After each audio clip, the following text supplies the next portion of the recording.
everybody, welcome back to my kitchen. Today I'm going to do something that it's not cooking. I'm going to can okra to go in my freezer. I'm going to show you how to prepare fresh okra in case you've never done this or never have been taught. I live in a rural area in South Georgia, and gardening has always been a real big thing in this area, and I was raised to can vegetables. And so I put my okra in the freezer, unless of course if I'm pickling okra, that goes in jars and it's canned. But otherwise, I prefer my okra to be cut up. Most of my family likes it better if it's cut. My youngest son doesn't like whole okra because it's slimy when you cook it, and he does not like that. Now my oldest son, he likes it.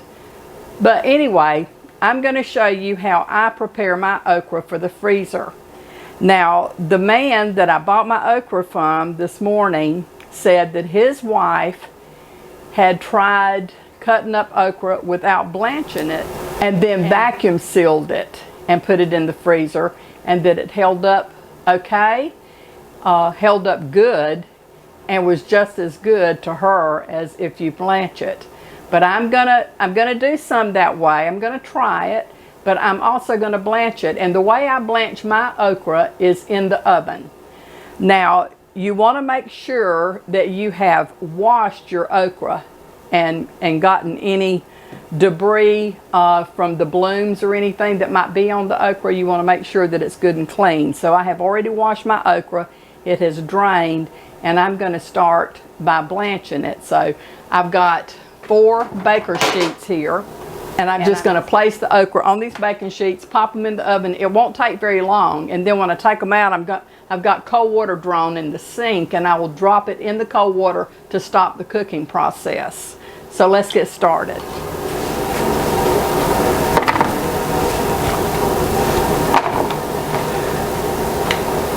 You don't have to be so particular in placing your okra on the pan, but you do want it to be single file.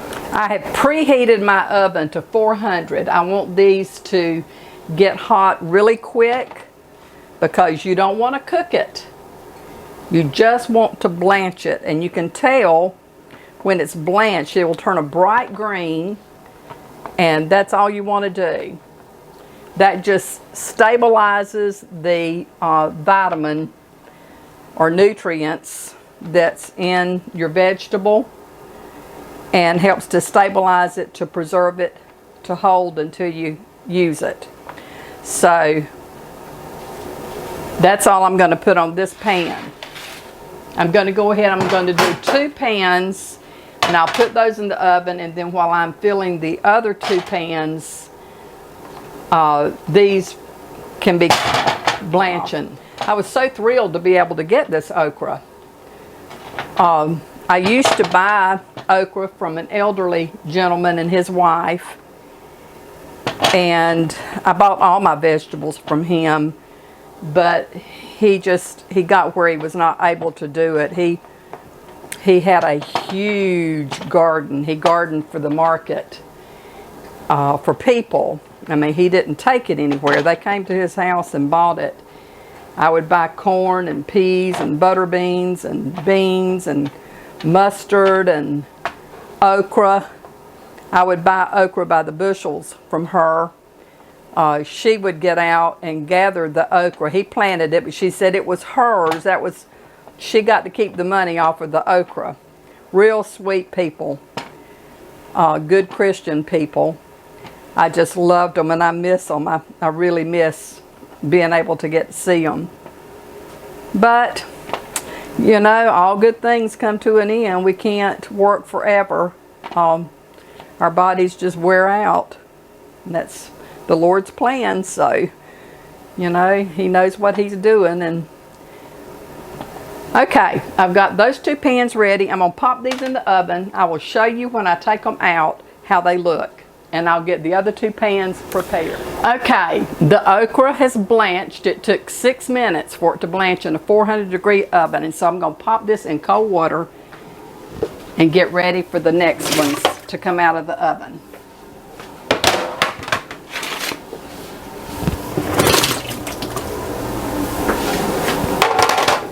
These that I have left in my basket, I'm going to cut off and vacuum seal those with my food saver and try it the way that Larry's wife said she has tried it and that it worked great. It didn't have to be blanched because it pulls all the air out. So I'm going to give that a try. We'll see. And I might can eliminate the process of blanching, but I don't want to take any chances. So I'm only going to do 2 or 3 bags this way. So my other okra is cooled, and so I'm going to take it and put it back in the basket and let it drain and get my next sink of water ready for the next batch to come out of the oven. Okay, my timer has gone off, so I will pull the other pans out of the oven and get them ready to go in the cold water. Okay, I want to get this pan in the cold water to stop the cooking.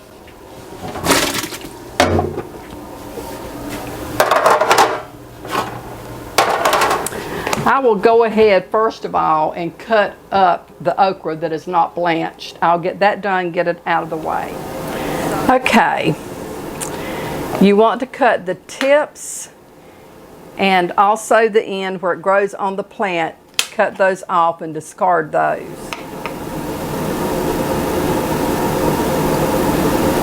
I want to be very careful not to waste any because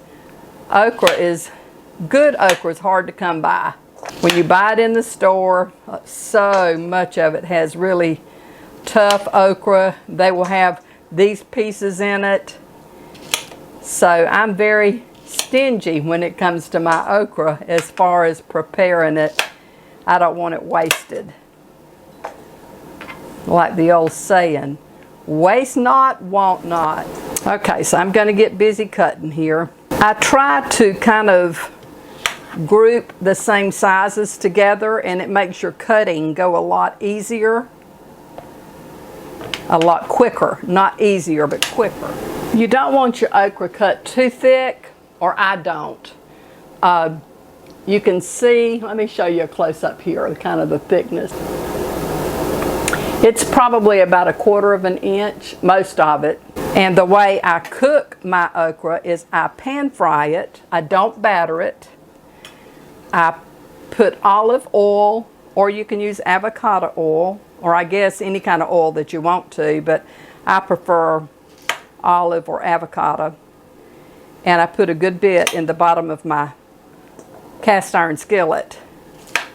And I salt the okra. I put it in that, I heat it up and put it in the pan and just let it fry. I keep turning it. I'll cook some one day and show you how I do it, but I may cook some of this and show you. You can see that it's slimy. It sticks to you.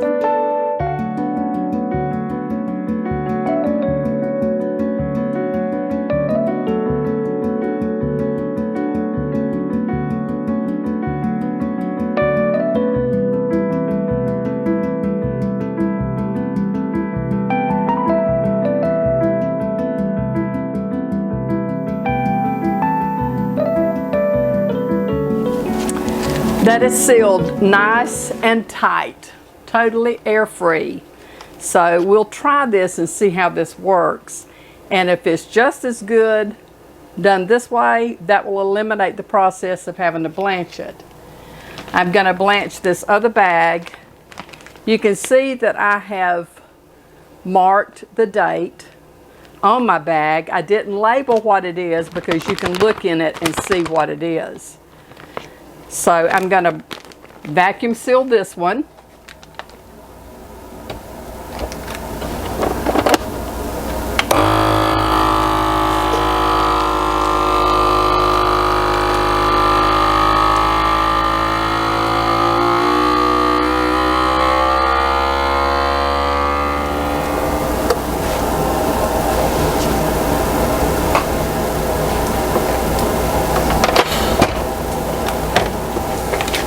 And that one is vacuum sealed as well.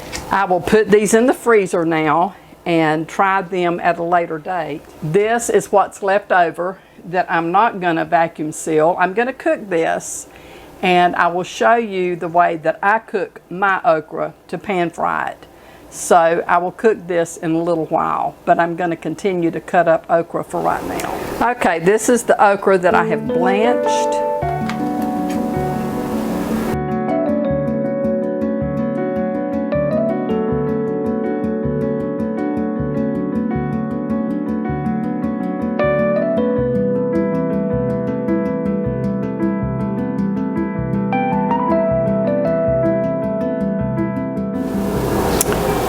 Okay, I have got one basket cut up. This is it, and so I'm going to bag this to go in the freezer, and I'm using regular Ziploc freezer bags, and I've dated these. Of course, again, I'm not labeling it because I can see what it is. So I'm just going to put it in the bag. This is a good bit of work, but it's so worth it to me. I love having my own okra in the freezer. So much better than that you buy. Like I said earlier, you know what you're getting with this. I'm planning to purchase some more from him. One or two more times to go in the freezer if he has it available. It's pretty expensive if you go to like a any kind of a vegetable stand or anything that's selling okra by the pound. It's expensive. So if you can find a local farmer that's growing it, you usually can get a pretty good buy on it. When I was buying it from the elderly couple, it was $22 a bushel, and I put up so much okra that year. I bought it 2 different years from them, and I put a lot up each year, but it is just about all gone. So I'm really thankful to get this. Now this guy, it was a 5-gallon bucket, and I got it for $16, which was a good price.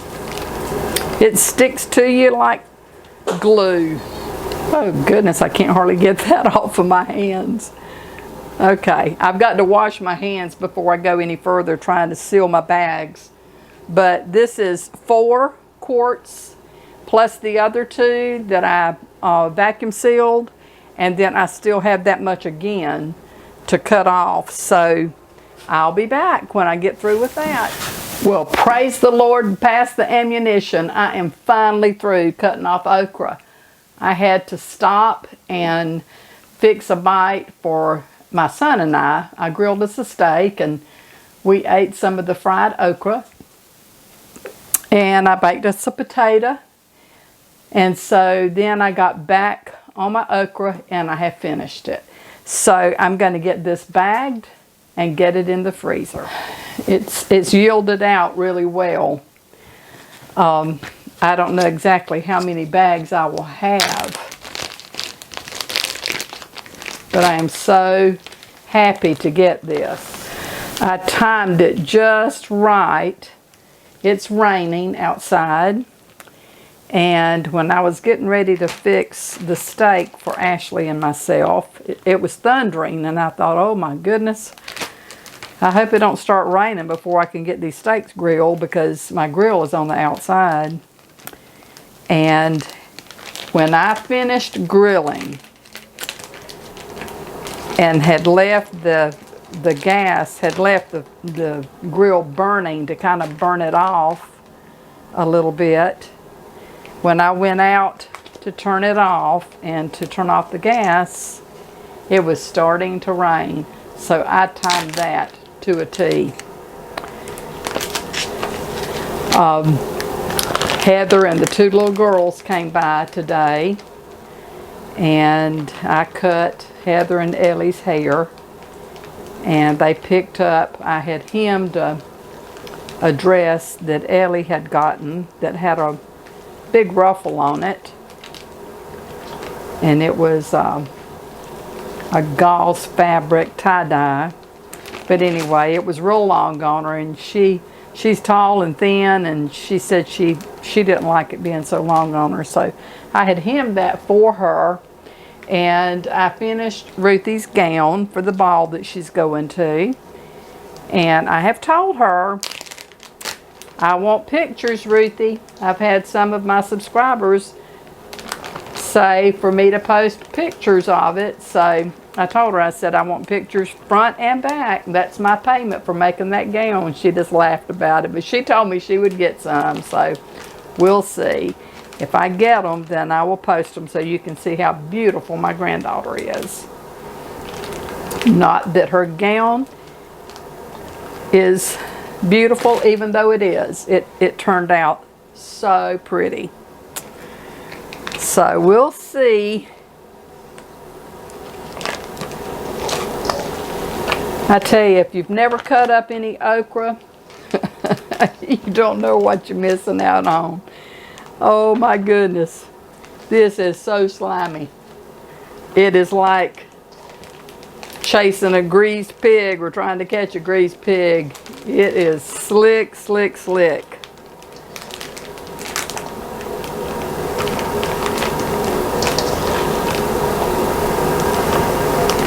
But boy howdy, is it ever good when you cook it. It's not slimy like that when you fry it, but it'll be slimy if you stew it. Of course, I like it. I like it stewed. I sure am glad to get through with this. I'm really starting to get tired. Today is Saturday,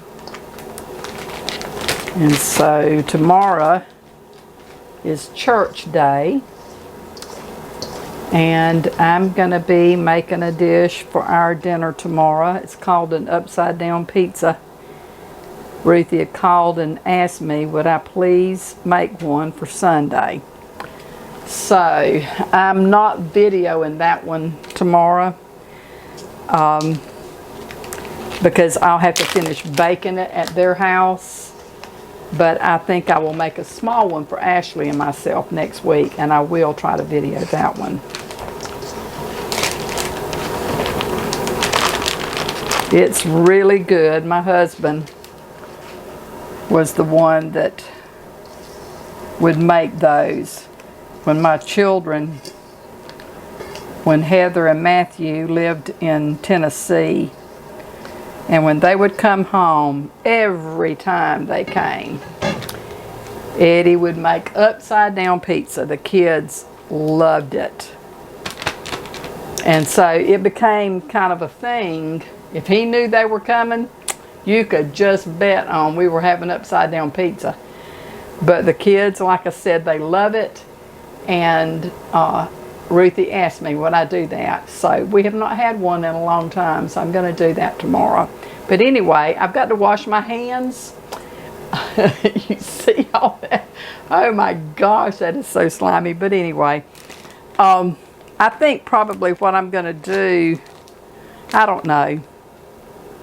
I'll save that. I'll just put this in the refrigerator and I'll cook it up. I may just cook it and give it to Ashley, or I may cook it and I might eat it. Who knows? But anyway, let me wash my hands. Okay, let's see here. All right, that's a little bit over 5 quarts in that bowl full. So I've got 9 quart bags and these 2. So that's pretty good. That's a pretty good amount. I am so thankful to be completed with this one today. Okay, I'll put those in my basket and go put them in the freezer. That concludes this video. I appreciate your watching. I would like to ask you, if you haven't subscribed, click on the subscription, click on the like, and click on the bell. And until the next time, this is Beboss saying, may the Lord bless and keep you and your family safe. And until the next video, see you later. Bye.